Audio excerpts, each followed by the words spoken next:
சில பேர் வாரி இறைக்கிறாங்க, அவங்க பணக்காரராகிறாங்க. பல பேர் பிசினித்தனம் பண்றாங்க, அவங்க வறுமையிலே இருக்காங்க அப்படின்னு பிரின்சி அவர்கள் சொல்றாங்க.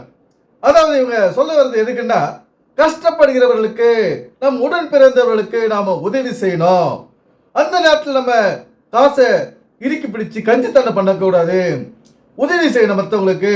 அதுக்கு தான் ஒரு சகோதரன் நமக்காக கொடுத்துருக்காரு. நம்முடைய தாய் கூட, நமக்கு கூட பிறந்த அக்கா தம்பி எல்லாருக்கும் நம்ம உதவி செய்யணும் அப்படின்னு சொல்றாங்க. இவங்களுக்கு ஒருத்தர் உதவி செய்தாங்க, அது யாருன்னு அவங்களே சொல்றாங்க. அந்த வீடியோ பாப்போம் வாங்க. யாரு இறைக்கிறான், ஆனா அவன் பணக்காரன் ஆகுறான். பிசினித்தனம் பண்றவன் தரித்திரன் ஆகுறான். என்னையா உன் சகோதரன் கஷ்டப்படும் போது வசனம் என்ன சொல்லுது? ஆபத்தில் உதவவே சகோதரன் பிறந்திருக்கிறான். ஒரு கர்ப்பத்துல 2 பிள்ளைங்களை கர்த்தர் பெற வைக்கிறதே, ஒருத்தன் கஷ்டப்பட்டா இன்னொருத்தன் ஓடி அவன் கைப்பிடிக்கதான்.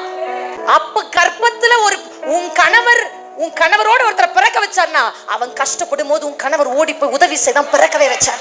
பிறப்பின் நோக்கம் சகோதரராய் பிறந்ததே ஒருவன் ஆபத்தில் இருக்கும்போது ஒருவன் காப்பாற்றத்தான். ஆனா அதை செய்ய விடாம, ஏன்னா இப்ப சமீபத்துல கேட்டு அப்படியே அதிர்ச்சி அடைஞ்சேன். என் மனசே வலிச்சுச்சு. அந்த அம்மா கண்ணீரை பார்த்தேன், கலங்கிட்டேன். நைட்லாம் தூக்கம் வரல அந்த குடும்பத்தை நினைச்சேன். கஷ்டப்பட்டு பிள்ளைகளை படிக்க வச்சு டாக்டர் ஆக்குனா, கட்டிட்டு வந்தவ சொன்னாலாம், என்ன சொன்னாலாம் தெரியுமா? உங்க அப்பா அம்மாக்கு 1 ரூபாய் கொடுக்க கூடாதுன்னு என் பிள்ளைங்க மேல சத்தியம் பண்ணி, 2 பிள்ளை மேல சத்தியம் பண்ணி அவங்க அம்மா கெஞ்சி நிக்கிறாங்க. எப்பா எப்பா தம்பி கொஞ்சம் குடியப்பா, காசு வேணும்பா அப்படின்னு கேட்டா சொன்னாங்களா, என் பொண்டாட்டி சத்தியம் வாங்கியிருக்கா. ஆபத்தில் உறவுகிற சகோதரன் உங்ககிட்ட லட்சத்தை கொண்டு போய் கொடுங்கன்னு சொல்லல, 1000 ரூபாய் முடியும்ல, கொண்டு போய் கொடு. அவங்க பிள்ளைய காலேஜ்ல சேர்க்க போறாங்களே, அந்த பிள்ளைக்கு ஒரு ட்ரெஸ் எடுத்துக்கோமா, ஒரு 1000 ரூபாய் இந்தாமா, எனக்கு ரொம்ப முடியாது, நானே கஷ்டப்படுறேன், ஆனா என்னால முடிஞ்சது. நான் காலேஜுக்கு போகும்போது எங்க அப்பா இல்ல இருந்தாரு, ஆனா அவர் அவ்வளவா இது பண்ணல. எங்க மாமா எனக்கு ஒரு சின்ன போன் வாங்கி கொடுத்தாரு, ஒரு மாமா எனக்கு உடைகள் வாங்கி கொடுத்தாரு, ஒரு மாமா எனக்கு பெட்டி வாங்கி கொடுத்தாரு. காலேஜுக்கு போகும்போது 4 மாமாங்க. அவங்களால என்ன முடியுமோ அதை செஞ்சாங்க. ஆன்டி மாருங்க விட்டாங்க செய்யுங்க. ஐயா இன்னைக்கு நாங்க நல்லா இருக்கோமே. தங்கச்சி ஆபத்துல இருக்கும் போது கை விரிக்கிறது என்ன ஸ்கூல் ஃபீஸ் காலேஜ் ஃபீஸ் மொத்தம் அவங்க கட்ட சொல்லல, இயன்றதை ஏன் செய்யல? இதெல்லாம் தான் குடும்பத்துல சாபங்களுக்கு ஒரு பெரிய. பெற்றோரை அவமதித்து கனவீனப்படுத்தி நீ நன்றா இருக்கணும், பூமியில நெடுநாள் வாழணும்னா உன் தாயையும் தகப்பனையும் கனப்படுத்தணும். உங்க புருஷன் ரொம்ப நாள் இந்த உலகத்துல வாழணும்னா அவங்க அப்பா அம்மாவை அவன் கனப்படுத்தணும். ஒருத்தருக்கு ஒருத்தர் ஒத்தாசையா இருக்குத்தான் கருவில 2-3 பேரா பிறக்க வைக்கிறாரு இந்த உலகத்துல. ஒருத்தர் கஷ்டப்படும் போது ஒருத்தர் காசு கொடுத்து உதவி செய்துக்கணும், அதுக்கு தான் உடன்பிறப்புகளை உண்டாக்குறாரு கர்த்தர் அப்படின்னு பிரின்சி சொல்றாங்க. இங்க இந்த மாதிரி யாரும் நடக்கிறாங்க இந்த காலத்துல?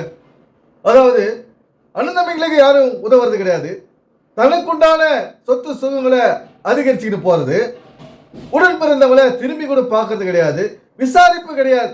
என்ன ஏது, என்ன ஆச்சு, ஏதாவது செலவுக்கு காசு வேணுமா, உனக்கு தேவையா, என்னை வந்து கேளு சொல்றது கிடையாது. ஏன் இந்த நிலைமை இப்படி ஆச்சுன்னா, இந்த காலகட்டத்தில் எல்லாரும் வந்து காணிக்கை கொடுக்குறாங்க.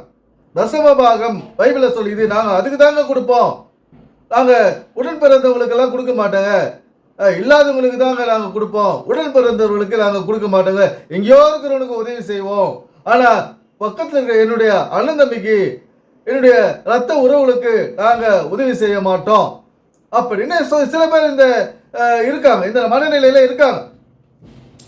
இங்க இவங்க எதனால இந்த மனநிலை வருதுன்னா, கடவுளுக்கு கொடுத்துட்டா போதும், கடவுளுக்கு காணிக்கை கொடுத்துட்டா போதும், தசமமாக கொடுத்துட்டா போதும், எக்ஸ்ட்ரா காணிக்கை கொடுத்துட்டா போதும், இந்த உறவுகளுக்கோ மற்றவர்களுக்கோ நம்ம உதவி செய்ய தேவையில்லை அப்படி ஒரு நிலைமையில இருக்காங்க. ஒரு மனிதாபிமானமற்ற ஒரு நிலைமையில தான் இன்னைக்கு மனிதர்கள் ஜீவித்துக் கொண்டு இருக்கிறார்கள். நண்பர்களே, இந்த மனநிலையை பாருங்க எப்படி எவ்வளவு ஒரு மோசமான இருக்குது.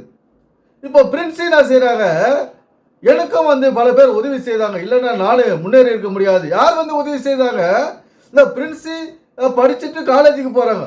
நான் இந்த வயசு வரைக்கும், இப்போ இவங்க சின்ன வயசுல இருந்தே இவங்க சர்ச்சுக்கு போனவங்க.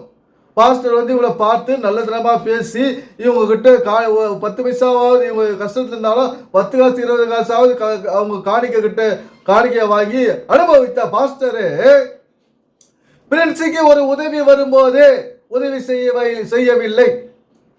எப்படி இருந்து பாருங்க இந்த காலத்துல. பாஸ்டர்னா யாருக்கும் உதவி செய்யக்கூடாது. காணிக்கை கொடுத்தா அது அவருக்கே செலவு பண்ணிக்கணும். காணிக்கை யாராவது கொடுத்தா நம்முடைய கட்டிடங்களை தான் பெருகிக்கிட்டு போனோம். இதைத்தான் இங்க இவருடைய மனதில் என்ன ஓட்டமா இருக்குது. தன்னுடைய சபைக்கு வரும் ஒரு விசுவாசிக்கு 10 காசு ஒரு விபத்து ஆபத்துன்னா உதவுறது கிடையாது இந்த பாஸ்டர்கள். வெறும் வெள்ளைய சொல்லியமா வந்துட்டு ஜெபம் பண்ணிட்டு போயிட்டே இருப்பாங்க. தைரியமா இருங்க, கர்த்தர் பார்த்துக் கொள்வார், சுகத்தை தருவார், அற்புதம் செய்வார். அப்படியெல்லாம் இவங்களை இந்த வியாதியஸ்த அடிப்பட்ட விதிப்பத்தில் இருந்தவன் யாருன்னா இவங்க பார்த்துட்டு இது ஆறுதல் வார்த்தை கூட்டி சொல்லிட்டு அப்போ அந்த டைம் சமயத்தில் கூட காணிக்க யாராவது கொடுத்தா அதை வாங்கி பாக்கெட்டில் போட்டுன்னு போயிட்டு வரையா சொல்லிட்டு போயிட்டே இருப்பாங்க. இந்த பாஸ்டர்கள் செயல்பாட்டை இந்த வேதம் இயேசு கிறிஸ்து விரும்புகிறாரா அப்படின்னு நம்ம பார்க்கணும். இங்கே பைபிள் ஆனது ஒரு கட்டிடத்தை கட்டிக்கோ, அங்க பாஸ்டருக்கு எடுத்து கொடுத்துட்டு அதுக்கப்புறம் உன்னுடைய அனந்தமைகளுக்கு நீங்க யாருக்கும் உதவி செய்யாத அப்படின்னு சொல்லல. இந்த கட்டிட சபையை அவரு மனிதன் கையினால் கட்டப்பட்ட இந்த கட்டிட சபையை அவர் கணக்கிலேயே வச்சுக்கிறது கிடையாது. அவர் விரும்பும் இது அவரை உண்டாக்கின அவர் கையினால் கட்டப்படாத ஒரு சபை தான் அது மனித சபை. மனித உருவம், மனித சரீரம் தான் சபை. இந்த மனித சரீரத்தை தான் அவர் விரும்புகிறார். இந்த மனிதனுக்கு இந்த சிறியோரில் யாருக்கு நீங்க உதவுறீங்களோ அது எனக்கு உதவுனா மாதிரி அப்படின்னு கர்த்தர் அன்னைக்கே சொல்லிட்டார். இப்படி இருக்கும்போது நாம் கட்டிடத்தை ஒரு பெரிய உயர்த்தணும், அங்க நமக்கு போய் காணிக்கப்பட்டாதான் நம்மளுக்கு மோட்சம் கிடைக்கும், நரகத்திலிருந்து தப்பித்து போகிறதுக்கு வழி, நமக்கு பல காரியங்கள் அங்கே ஆகணும், கல்யாணம் பண்ணணும், அப்புறம் பல சடங்குகளை நம்ம செஞ்சணும், அதுக்காக நம்ம காணிக்க கொடுக்கணும், அவங்க சர்ச்சைக்கு போகணும், இந்த மாதிரி தான் போயின்னு இருக்குது. இங்கே மனிதனை மதிக்கிறது கிடையாது, மனிதனை கூட பிறந்தவனை மதிக்கிறது கிடையாது, கேவலமாக பார்க்கறது, என்னை காசு கேட்குறான், இப்படி பண்ணுறான் அப்படி பண்ணுறான் அப்படின்னு எல்லாம் பேசுறது. இவங்கள்ட்ட பேசுனா நமக்கு காசு கேட்டுருவானே, ஃபோன் பண்ணி தம்பி எப்படி இருக்கிற அப்படின்னு விசாரிச்சு நம்மளை காசு கேட்டுருவானே அப்படின்ற பயத்தில் ஃபோன் கூட பண்ணுறது கிடையாது இப்போல்லாம். இப்படி இந்த ஒரு திருக்கு கேடான ஒரு மனநிலையை தான் இந்த கிறிஸ்தவர்கள் பெற்றிருக்கிறார்கள். நண்பர்களே, கர்த்தர் இந்த கையினால் கட்டப்பட்ட கட்டிட ஆலயத்தை விரும்புவதே இல்லை. அவர் விரும்புவதெல்லாம் கையினால் கட்டப்படாத இந்த மனித சரீரத்தை தான் அவர் விரும்புகிறார். திடீர்னு நமக்கு விபத்து ஆபத்து மரணம் வந்துடுது, நமக்கு வந்துடுது, நம்முடைய உறவுகளுக்கு வந்துடுது. யாரும் இந்த காலத்துல கோடி கோடியா பேங்க்ல வச்சுன்னு இல்லை, லட்சங்களை பேங்க்ல வச்சுன்னு இல்லை, கையிருப்பு சில ஆயிரங்களை வச்சுன்னு இல்லை. திடீர்னு ஒரு மரணம் வந்துடுது, எல்லாரும் காசு போட்டு அந்த வேலையை செய்யணும். அப்போது கூட ஒரு 10 காசு எடுக்கிறது கிடையாது. பல பேர் பார்த்துட்டு ஒரு மாலையை வாங்கி போட்டு போயிட்டே இருப்பான். இப்போ திடீர்னு ஒரு செலவு வந்துச்சுன்னா அதை உறவுகள் அதை செய்யணும். அதாவது உறவுகள் உதவி செய்துனே கூட அது மற்றவங்களை எதிர்பார்த்துட்டு இருக்கக்கூடாது. உதவிகளை வாங்கிக்கணும் நம்ம பழைய வழியிலே போயின்னு இருந்தா எப்படி? இப்போ நமக்கு ஒரு செல்போன் தொலைஞ்சு போச்சுங்க, ஒரு செல்போன் தொலைஞ்சு போச்சு. அந்த செல்போனை வாங்கறதுக்கு நமக்கு உடனடியாக பைசா இருக்குமா? இருக்குதா? இல்லையே. அந்த நிலைமையில இருக்கும். இந்த நிலைமையில இருக்கிற ஒரு மனிதன் மாதம் போய் அவரால் முடிந்த அவர் சம்பாதித்த காசை காணிக்கை பெட்டில் போட்டு வந்துடுது. அதுக்கப்புறம் ஒரு செல்போன் தொலைஞ்சிடுச்சுன்னா யார் வாங்கி கொடுக்குறது? பாஸ்டர் வாங்கி கொடுக்க போறாரு, அல்லது உறவுகளா உடனே இந்த உனக்கு செல்போன் தொலைஞ்சி போச்ச, இதான் நீ ஒரு 5000 10,000 வச்சுக்கோ, போயிட்டு ஒரு நல்ல செல்போனை வாங்கிக்கோ அப்படின்னு சொல்ல போறாங்களா? கிடையாது. இந்த காலகட்டத்தில் ஏற்றாறு போல நாம வாழ கத்துக்கணும், சிந்திக்க கத்துக்கணும். அதுதான் விரும்புது பைபிள். இந்த சமுதாயத்தில் எப்படி நாம ஒரு பிரச்சனை இல்லாத, பணப்பற்றாக்குறை இல்லாத, பணத்தை சேமித்து வைத்து இந்த ஒரு சமுதாயத்தில் வாழ வேண்டும் என்பதை தான் இந்த சத்தியம் சொல்லிக் கொண்டிருக்கிறது நண்பர்களே.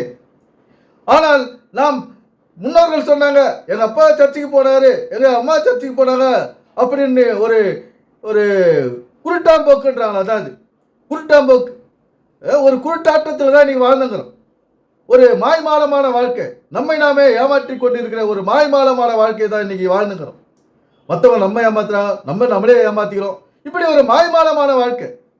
அதனால நமக்கு தேவையான நாம் விரும்பும் வாழ்க்கை வாழு, உனக்கு விரும்பும் வாழ்க்கை, உனக்கு தேவையான வாழ்க்கை நீ வாழ்ந்து விட்டு போ என்கிறது இந்த பைபிள். ஆனா இந்த பைபிளை வச்சு பயமுறுத்தி பணத்தை வாங்கிறாங்க பல பாஸ்டர்கள். இப்போ பெர்க்மன்ஸு நம்ம பிரின்ஸுக்கு கல்யாணம் பண்ணி வச்சாரு. அவர் உதவினாரா? இல்லையே. இப்போ பிரின்ஸு காலேஜுக்கு போகும்போது ஒரு மாமா செல்ஃபோன் வாங்கி கொடுக்குறாரு, ஒரு மாமா பெட்டி வாங்கி கொடுக்குறாரு, ஒரு மாமா ட்ரெஸ் வாங்கி கொடுக்குறாரு, 4 மாமா. இப்படி நான் மாமாக்கள் தான் இவங்க உதவி செய்கிறாங்க பிரின்ஸுக்கு யாரு? உறவுகள் தான் உதவி செய்கிறாங்க. அந்த பாஸ்டர்கள் வந்து உதவி செய்கிறது கிடையாது. இந்த மாதிரி நிலைமையில தான் இன்னைக்கு நம்ம ஒரு சூடு சுரணை இல்லாத, சிந்திக்கும் சக்தி இல்லாத இன்னைக்கு அந்த பாஸ்டர்களுக்கு பின்னாடி போயிட்டு நம்ம ஒரு அழிக்கப்படும் ஆட்டை போல இன்னைக்கு போய் நிற்கும். நண்பர்களே, கொஞ்சம் சிந்திக்க வேண்டும். இந்த வேதமானது நம்முடைய வாழ்க்கைக்காக உருவாக்கப்பட்ட எழுதப்பட்ட ஒரு வாழ்வியல் புத்தகம் இது. அந்த வாழ்வியலை நாம் கைக்கொண்டு செழிப்பான சிறப்பான வாழ்க்கையை வாழ்வோம். எனவே சிந்திப்போம், செயல்படுவோம். நன்றி, வணக்கம் நண்பர்களே.